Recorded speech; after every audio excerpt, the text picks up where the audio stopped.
Жамбылдық жас талапкер, енді сіз Қазақстаннан шықпай-ақ шетелдік білімді ала аласыз. Ғылым және жоғарғы білім министрлігі жоғарғы білімге қолжетімділікті арттыру мақсатында өткізіп жатқан Study in Kazakhstan керуені енді Жамбыл төріне келіп табан тіреді. Керуенде 20-дан астам жоғарғы оқу орнының филиалдары таныстырылып, оқушыларға қос дипломды бағдарламалар ұсынылуда.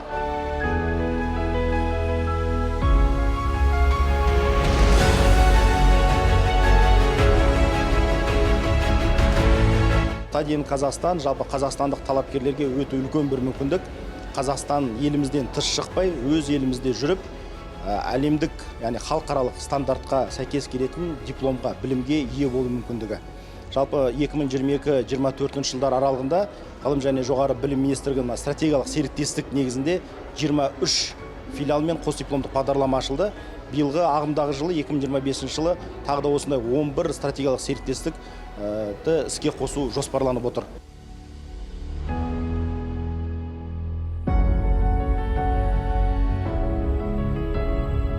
Президентіміздің сардарлы саясатының арқасында еліміздің көптеген өңірлерінде шетелдік білікті жоғары оқу орындарымен байланыс орнатылып, қос диплом жүйесі бойынша білім алуға жағдай жасалған. Тарихы терең Тараз қаласында Дулати университетінің базасында Менделеев атындағы Ресей химия технологиялық университетінің филиалы ашылып, жұмысын жасауда.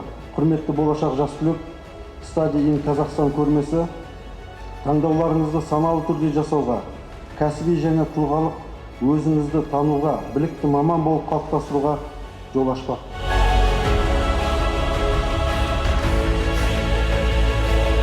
Біздің филиалдың негізгі атауы бұл Дмитрий Иванович Менделеев атындағы Ресей химия технологиялық университеті. Бұл университеттің артықшылығы қос дипломды, яғни біздің негізгі серіктес университет, бұл Дулати университеті болып табылады.